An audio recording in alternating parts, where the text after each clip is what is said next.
ఫుల్లుగా మందు కొట్టాడు. కారెక్కి రోడ్డుపైకి వచ్చాడు. రోడ్డుపై వెళ్తున్న టీచర్ చేయి పట్టుకున్నాడు. కారెక్కమంటూ బలవంత పెట్టాడు.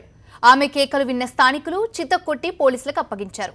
ఇదేదో రోడ్ సైడ్ రోమియో పోకిరి వేషాలు కాదు, సాక్షాత్తు ఏపీ మంత్రి రావెల కిషోర్ బాబు పుత్రరత్నం గారి వీరంగం.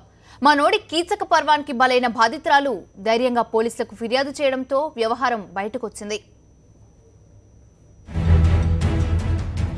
హైదరాబాద్ బంజారాహిల్స్ రోడ్ నెంబర్ 13లోని అంబేద్కర్ నగర్ బస్తీకి చెందిన ఫాతిమా బేగం ఓ స్కూల్లో టీచర్గా పనిచేస్తోంది.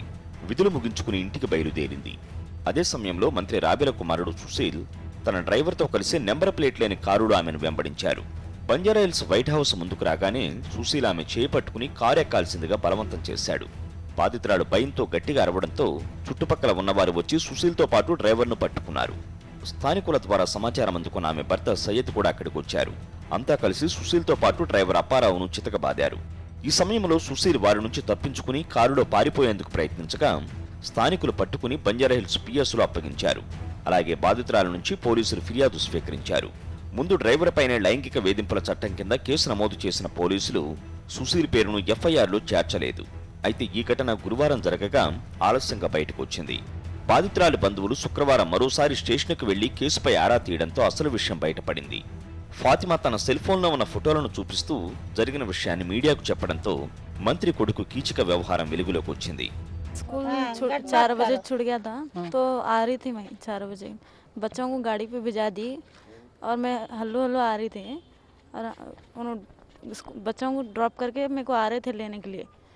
मैं हल्लो हल्लो आ रही हूँ, मेरे पीछे फॉलो कर रही कार, मैं नहीं देखी, एकदम मेरे साइड में ला के बैठो बोल रहे, मैं सीधा जाओ बोले उन लोगों को, नहीं सुन के फिर आगे लेके जाके कार रोक कर ड्राइवर जो है वो आकर मेरे से ज़बरदस्ती बैठो बोल के खींच रहे थे हाथ।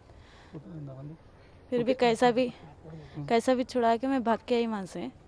इतने में हाँ शोर मिले तो मैं बोल दी ऐसा कर रहे, ऐसा ज़बरदस्ती कर रहे थे और वो कार जा रहे तो हम लोग फॉलो करे वो कार को, फॉलो करके पब्लिक सब थे, पब्लिक 2 जने थे ड्रिंक करे हुए थे, 2 जनों को मारे सब पब्लिक मिलके।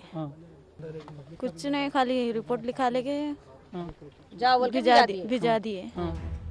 బాధితురాలు తన ఫిర్యాదులో వ్యక్తి పేరు చెప్పకపోవడం వల్ల ఎఫ్ఐఆర్లో చేర్చలేదన్నారు సిఐ మురళీకృష్ణ. తమ దగ్గరకు డ్రైవర్ను మాత్రమే తీసుకురావడంతో అతడి పేరును మాత్రమే ఎఫ్ఐఆర్లో చేర్చామని చెప్పారు. ఆమె సుశీల్ను గుర్తుపట్టడంతో అతడికి నోటీసులు పంపామన్నారు.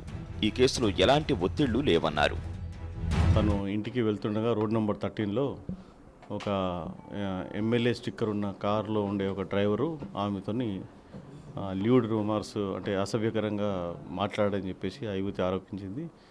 తర్వాత ఆ కారులో ఉన్న ఇంకో అతన్ని కూడా ఆమె గుర్తిస్తాను, అతను బ్లాక్ టీషర్టు టాటూ మార్క్స్ ఉండడం కూడా చెప్పింది. దాని మీద మేము కేసు రిజిస్టర్ చేసి ఇన్వెస్టిగేట్ చేస్తున్నాము. అది అన్ని ఇన్వెస్టిగేషన్లో వస్తాయి. మేము అందరికీ నోటీసులు ఇచ్చినాము. ఆ నోటీస్ ప్రకారం ఆ కారు ఎవరిది, తర్వాత ఎవరనేది గుర్తించి మేము ఇన్వెస్టిగేట్ చేస్తాం.